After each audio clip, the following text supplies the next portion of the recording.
mais vai se aproximando a volta de Jesus, mais estes sinais vão aumentando. É proporcional, vai aumentando. Terremotos também é sinal da volta de Jesus.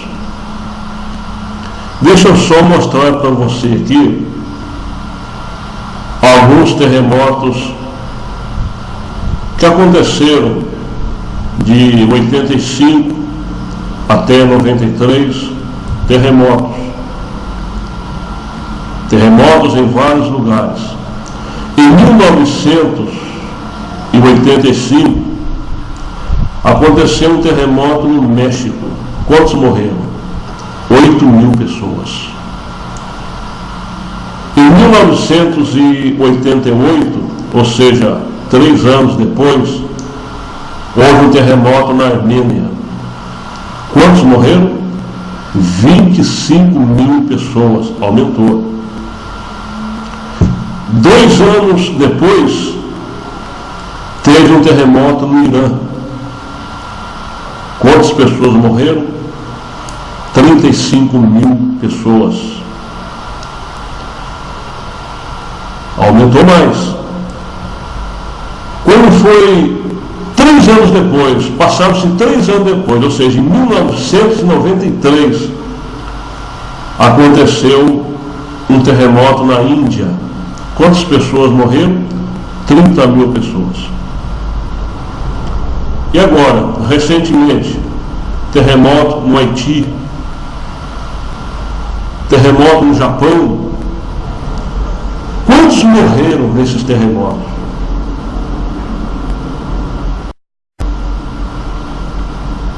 É para parar e pensar. A expectação das coisas que sobrevirão, o bramido do mar.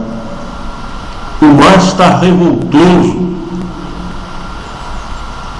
O maremoto, bem, há uma diferença entre terremoto e maremoto. O que é o terremoto? O terremoto é um abalo sísmico que acontece na Terra. E o maremoto é um abalo sísmico que ocorre no mar. E qual foi o maior abalo sísmico que aconteceu? Bem, na nossa época de hoje, Indonésia, tsunami, mais de 250.000 pessoas morreram.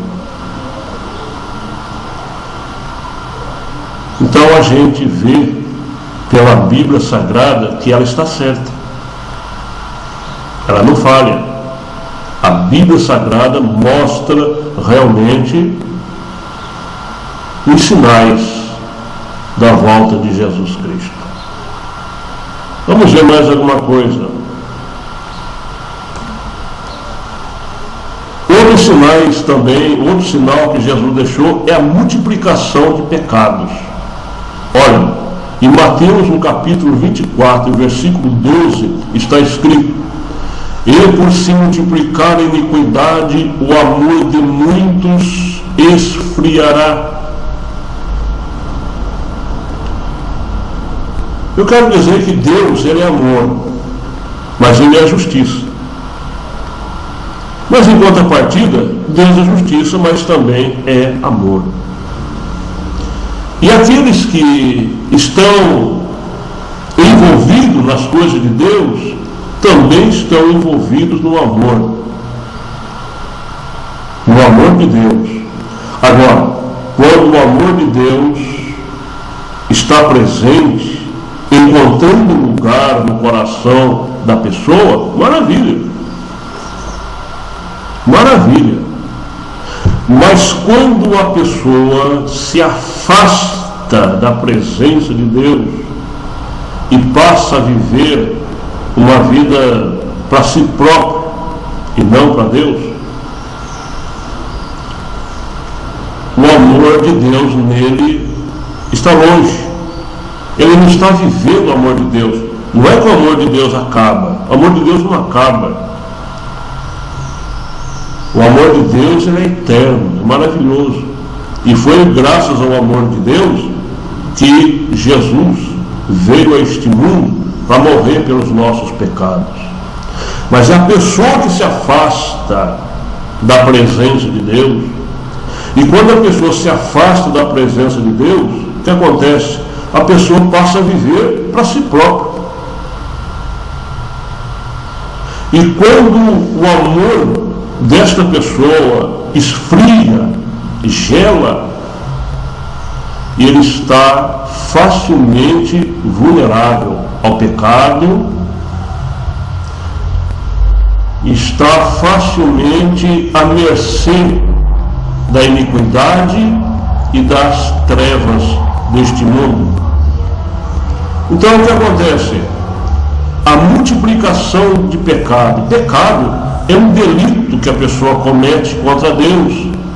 Pecado é um erro de um alvo. Ele errou o alvo, ele pecou, ele errou o alvo. Se ele se arrepender, pedir perdão para Deus, tudo bem, ele vai ser novamente restaurado. Porque todo pecado que a pessoa comete é contra Deus. Então, se a pessoa pecou e recorreu a Deus e se arrependeu e pediu perdão, tudo bem, Deus vai perdoar, porque Deus perdoa. O sangue de Jesus purifica de todo pecado e a pessoa é restaurada novamente e continua marchando para a presença de Deus. Mas enquanto ele não se arrepende, enquanto ele não reconhece que errou, ele vai continuar desfrutando do fruto das trevas, que é o pecado. Então, eu lamento ter que dizer, lamento, mas hoje, nos dias de hoje, que nós estamos vivendo, e daqui por diante, há uma facilidade muito grande de se pecar. Parece que o pecado, ele não precisa mais a pessoa ir atrás dele. Ele vem até a pessoa. É incrível. E o pecado está presente. Aonde o homem está, o pecado está presente. E se não se cuidar, ele peca mesmo. Hoje está demais o aumento da iniquidade, o aumento do pecado. Por quê? Porque o amor de muitos esfriaram. Encontramos hoje evangélicos, crentes, que antigamente era uma labareda, estava incendiando o mundo inteiro. E hoje está numa situação crítica, numa situação que não é fácil. Mas o segredo para voltar como era é um só. É voltar novamente para o primeiro amor e praticar as primeiras obras novamente. Em 1 Timóteo, no capítulo 4, no versículo 1, nós encontramos o aumento da religião e doutrinas de demônios. E o Espírito Santo, ele usou o apóstolo Paulo, né? Revelou para o apóstolo Paulo e disse: o Espírito, que é o Espírito Santo, expressamente diz que nos finais dos tempos muitos iriam apostatar da sã doutrina. O que é apostatar? Apostatar significa desviar, significa afastar. De que maneira isto acontece? É quando a pessoa dá ouvidos a espíritos enganadores e a doutrinas de demônios. Ora, eu quero dizer aqui que se existe doutrina de demônios, também existem religiões de demônios. O que é doutrina? O que são doutrinas? Bem, doutrinas são regras, são dogmas, são preceitos, são algo que se pratica dentro de uma religião ou que faz a religião ter vida. Então, a doutrinas é o que dá vida para a religião.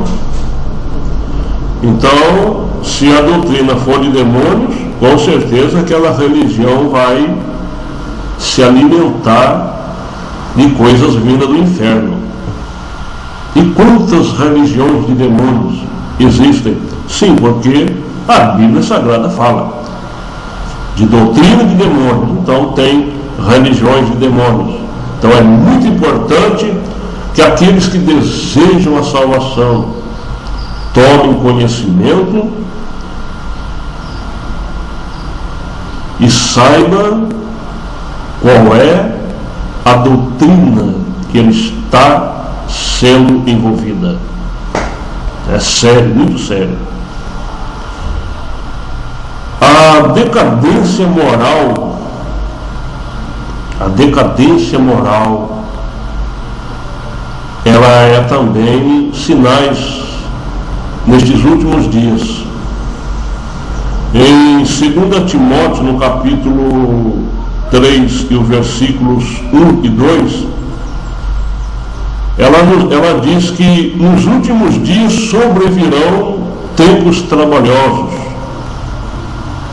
porque haverá homens amantes de si mesmos, avarentos, presunçosos, soberbos, blasfemos, desobedientes a pais e mães, ingratos, profanos, enfim.